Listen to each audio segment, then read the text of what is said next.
মোৰ এতিয়াও সেই কাণত বক্তৃতাটো বাজি আছে, সেইটো কিয় লিখি নেপেলালে?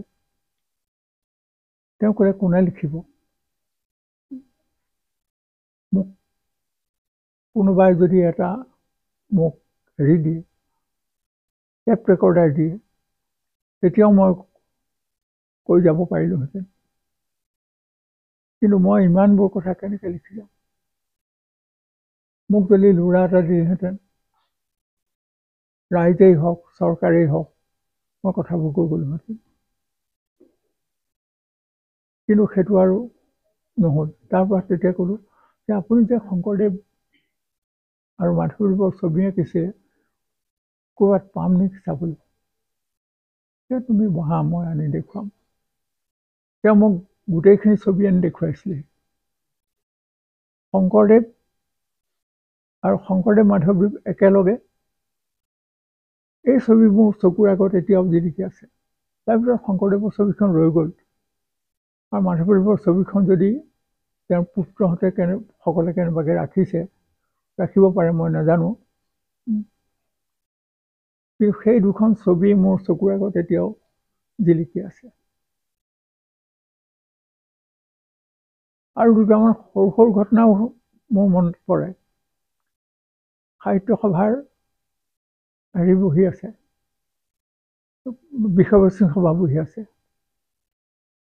আৰু আমাৰ সভাপতি আছিল সেই বছৰ, সেই বৰ বয়োবৃদ্ধ হেৰি, খপকৈ আজিকালি শব্দবোৰ পাহৰি যাওঁ, নামবোৰ পাহৰি যাওঁ।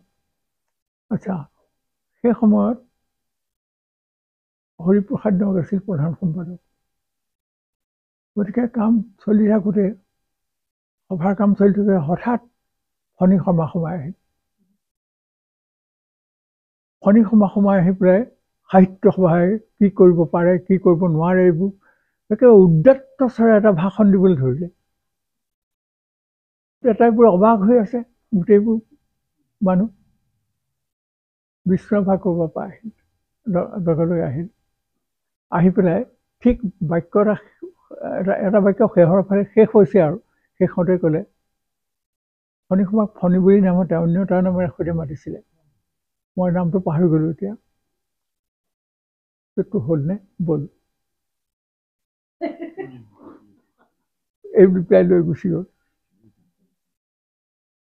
তাৰ পিছৰ হেৰিটো, ঘটনাটো কেনেকৈ ঘটিল, বিষ্ণুৰাভাই হৰিপ্ৰসাদ নাথক ক'লে, নেও এই ফণী শৰ্মাৰ নামটো মোৰ মনলৈ আহে কৈও আহিব পৰা নাই, ঘৰুৱা যিটো নামেৰে সৈতে মাৰে,